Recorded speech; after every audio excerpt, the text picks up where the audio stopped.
When the tyrant king Alexander Jannaeus finally died in 76 BC, it didn't take long for civil war to engulf the realm. His sons Aristobulus and Hyrcanus not only vied with each other for total power over their father's realm, but they involved all of the surrounding powers, including a huge force of perhaps 50,000 Nabateans that marched on Jerusalem from the south. By 63 BC, the hatred felt by the two men was so extreme that they made the questionable decision of inviting the Roman general Pompey, campaigning in nearby Syria at the time, to mediate between them. Of course, Pompey, having just subjugated the Hellenistic realms of Pontus and Seleucia, graciously accepted the offer, eventually quelling the war and setting up Hyrcanus as his puppet king. In 53 BC, however, another Roman army, this time under Pompey's rich yet incompetent colleague Crassus, suffered a catastrophic defeat against the Parthian Empire, opening up the entire Middle East to attack. In chaos comes opportunity, and another Hasmonean dynast, the son of the dethroned Aristobulus, saw it as his moment to strike. By 40 BC, with Parthian support, Antigonus had himself crowned the new king of Judea. It didn't take long, however, for Rome, now unified again and ruled by the Second Triumvirate in the wake of Julius Caesar's murder, to arrive back in the region, eager for vengeance. Antigonus attempted to rule, but the Parthians just weren't that invested.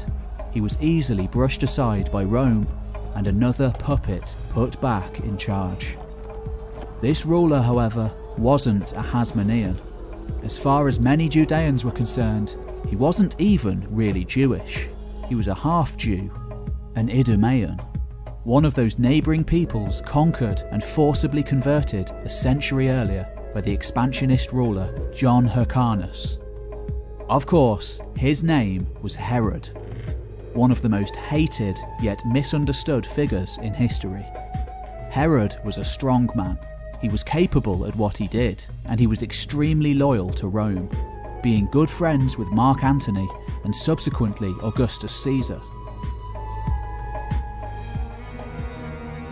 After working his way up from a regional governorship, he gained some semblance of legitimacy by marrying into the previous ruling dynasty, though eventually he would kill not only his Hasmonean wife, but his two sons from the marriage too, after they plotted against him. Renowned for his architectural achievements, Herod was hated throughout the land, perhaps best exemplified by the supposed murder of the innocents recorded in the New Testament. Nevertheless, references to Herod are curiously absent in the Dead Sea Scrolls, though this does seem to have been a short period wherein Qumran was abandoned due to an earthquake.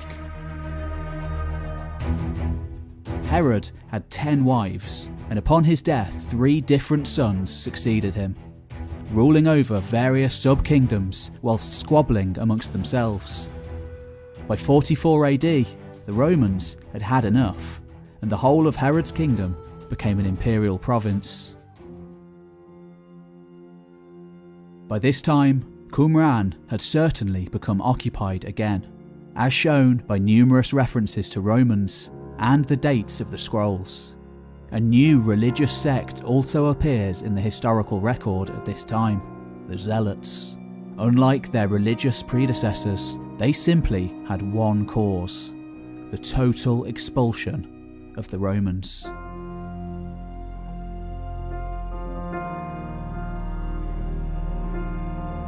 In April 66 AD, crowds of people flocked to Jerusalem to scorn the procurator Gessius Florus.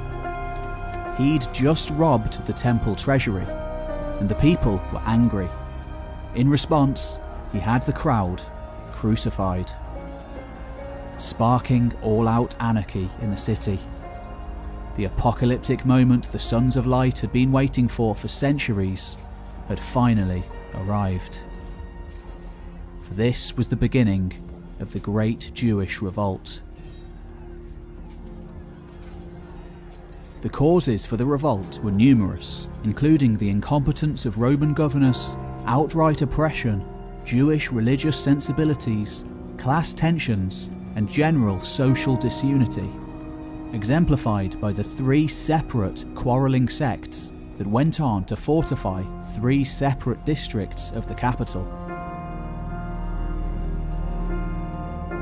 In 67 AD, the famed general Vespasian arrived with 3 legions, 23 auxiliary cohorts, 6 wings of cavalry, and various other auxiliaries, totaling around 60,000 men. On their way to Jerusalem, Vespasian scoured the desert, mopping up fortresses and settlements one by one. Out in the desert, Qumran faced its end. Though we have no evidence whether the plan from the war scroll was put into action. The thick layers of ash and the remains of arrows in the archaeological record suggest that it was unlikely God came down to fight on their side, as they had hoped.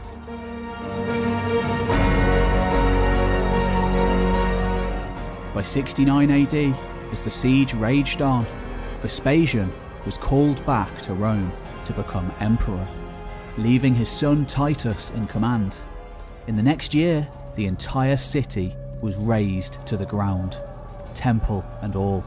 Men, women and children massacred, the rest sold into slavery.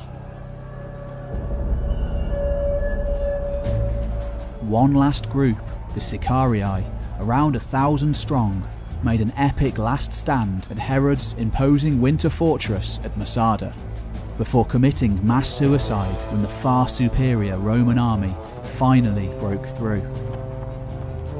Interestingly, a copy of one Dead Sea Scroll, the Songs of the Sabbath Sacrifice, was found at Masada when it was excavated in the 1960s, suggesting that some members of the Qumran sect may have fled to take refuge with the Zealots just 48 kilometers to the south, presumably dying there with them in 73 AD.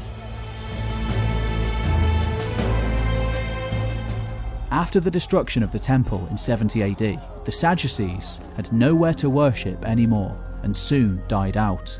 The Essenes also disappeared from the record, probably all dying during their final apocalyptic battle, which may explain why no one came back to Qumran to reclaim the library.